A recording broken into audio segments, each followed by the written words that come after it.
semuanya. Perkenalkan, nama saya Lolita Paramisti Maheswari dari Universitas Negeri Jakarta. Pada kesempatan kali ini, saya akan menjelaskan sedikit mengenai salah satu mata pelajaran di SMA atau sekolah menengah atas, yakni geografi, lebih tepatnya bab litosfer. Yuk mari kita belajar bersama-sama. Yang pertama kali kita bahas yaitu mengenai struktur bumi. Bumi tersusun atas 3 lapisan utama, yakni yang pertama ada inti bumi, kemudian ada mantel bumi, dan juga ada kerak bumi atau litosfer. Nah, yang pertama itu ada inti bumi. Ini kedalamannya lebih dari 2.900 km, tersusun atas besi dan nikel, sedikit silikat dan sulfur. Kemudian ada mantel bumi yang berkedalaman pada 400 hingga 2.900 km yang merupakan tempat gelombang gempa dan juga astenosfera yang mendorong pergerakan litosfer. Kemudian yaitu kerak bumi atau litosfer yang terletak kurang dari 400 km benua dan 100 km samudra yang merupakan tempat pergerakan lempeng. Selanjutnya yaitu materi mengenai batuan penyusun bumi.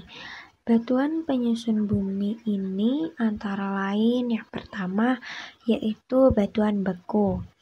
Batuan beku merupakan jenis batuan yang terbentuk dari magma yang mendingin dan mengeras dengan atau tanpa proses kristalisasi, baik di bawah permukaan sebagai batuan intrusif atau plutonik maupun di atas permukaan sebagai batuan ekstrusif atau vulkanik. Batuan beku ini juga terdiri dari 3 macam. Yang pertama, batuan beku dalam, terjadi di dalam dapur magma, contohnya yaitu diorit dan gabbro. Kemudian ada batuan beku tengah, yaitu terjadi di dalam corong magma, contohnya saja yaitu granit. Kemudian yang ketiga yaitu batuan beku luar, yaitu yang terjadi di luar permukaan bumi, contohnya itu andesit, basalt, riolit, dan obsidian. Selanjutnya yaitu batuan sedimen. Batuan sedimen ini merupakan batuan yang terbentuk akibat pelapukan batuan beku yang kemudian mengendap. Ada 4 macam, yaitu yang pertama batuan sedimen akuatis, yaitu terjadi akibat aliran air, contohnya pasir dan lumpur. Kemudian ada batuan sedimen aeolis atau airis, terjadi akibat aliran angin, contohnya yaitu tanah los dan juga pasir. Kemudian ada batuan sedimen glasial, yaitu terjadi akibat turunnya lapisan gletser atau es, contohnya yaitu batu morena dan tanah lim. Yang terakhir yaitu ada batuan sedimen marin atau biasa terjadi akibat gerakan air laut, contohnya yaitu delta dan dataran banjir. Selanjutnya ada batuan metamorf. Batuan metamorf merupakan batuan beku dan sedimen yang telah mengalami perubahan sifat akibat berbagai faktor, yaitu ada 3 macam. Yang pertama ada batuan metamorf termal atau kontak, terjadi karena adanya sentuhan panas yang tinggi dengan dapur magma, Contohnya yaitu batu marmer yang berasal dari batu kapur. Kemudian ada batuan metamorf dinamo atau beban. Terjadi karena adanya tekanan yang tinggi yang diterima batuan beku. Contohnya yaitu batu samba yang berasal dari tanah liat. Kemudian ada batuan metamorf pneumatolistis, yaitu terjadi karena adanya sentuhan panas tekanan dalam waktu yang lama. Contohnya batu intan dan berlian. Relief dan batuan bumi dibentuk oleh tenaga pembentuk bumi. Nah, tenaga pembentuk bumi ini terbagi menjadi dua.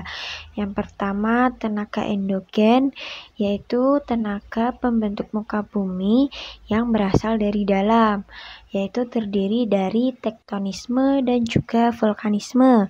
Kemudian, yaitu ada tenaga eksogen, adalah tenaga pembentuk bumi yang berasal dari luar, terdiri dari pelapukan, erosi, dan juga sedimentasi. Nah, materi selanjutnya kita akan membahas mengenai tektonisme. Tektonisme sendiri merupakan tenaga endogen yang mengubah letak lapisan kulit bumi dengan pergerakan lempeng bumi. Nah, tektonisme sendiri ini juga terbagi menjadi dua, yaitu gerak epirogenesa dan juga gerak orogenesa. Yang pertama yaitu ada gerak epirogenesa. Gerak epirogenesa merupakan gerak naik turunnya lapisan kulit bumi yang luas secara perlahan. Gerak epirogenesa ini juga terdiri dari dua, yaitu epirogenesa positif dan juga epirogenesa negatif. Nah, kemudian ada gerak orogenesa.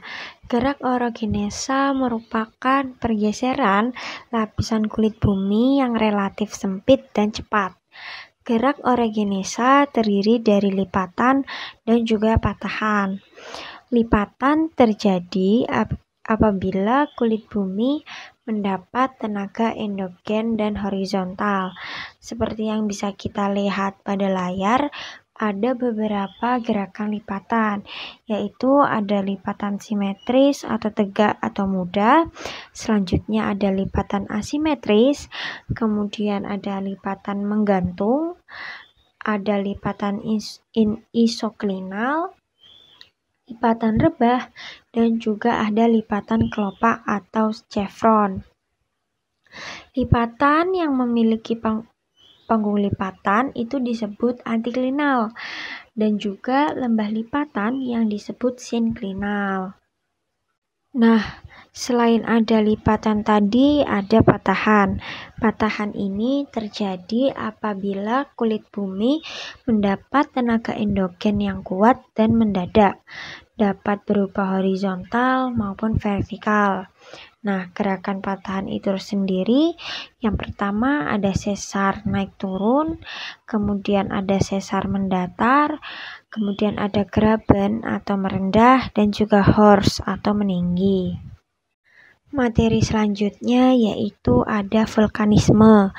Vulkanisme merupakan tenaga endogen yang berasal dari gerakan magma dari dapur magma menuju permukaan bumi. Magma yang dikeluarkan mengandung beberapa hal. Yang pertama ada benda padat seperti debu, pasir, kerikil, batu besar, dan juga batu apung. Kemudian ada benda cair seperti lava dan juga lahar. Selanjutnya ada benda gas, yaitu fumarol atau H2O, solvatar H2S, dan juga MOVET CO2. Kemudian, gerak vulkanisme terdiri dari ekstrusi magma dan juga intrusi magma. Yang pertama kita bahas yaitu ekstrusi magma. Ekstrusi magma terjadi karena gerakan magma mencapai permukaan bumi. Nah, ekstrusi magma ini menghasilkan beberapa jenis gunung api. Yang pertama ada gunung api strato. Ciri-cirinya adalah kerucut, tinggi, besar, sempit, menanjak, dan terjadi karena letusan magma campuran. Selanjutnya ada tipe gunung api mar. Ciri-cirinya adalah kecil, berkawah, dan meletus sekali. Selanjutnya ada gunung api perisai. Ciri-cirinya yaitu pendek, lebar, luas, landai, dan terjadi karena letusan magma efusif atau encer. Selanjutnya yaitu ada intrusi magma. Intrusi magma ini terjadi karena gerakan magma yang belum mencapai permukaan bumi. Jenis-jenis intrusi magma ini sendiri, yang pertama yaitu ada batolit, merupakan batuan beku yang terbentuk pada dapur magma. Kemudian ada gang, batuan yang berbentuk pipih atau lempeng. Selain itu ada diatrema atau korok, yaitu corong magma menuju permukaan bumi. Kemudian ada sil, yaitu magma yang membeku antara dua lapisan litosfer. Selain itu juga ada apophyse atau apophis, itu intrusi yang bercabang seperti jari. Dan yang terakhir ada lakolit, merupakan sil yang memiliki bentuk seperti lensa cembung datar. Oke, sekian presentasi singkat mengenai bab litosfer dalam mata pelajaran geografi ini. Semoga presentasi singkat ini membantu kawan-kawan mempelajari materi litosfer ini. Terima kasih banyak.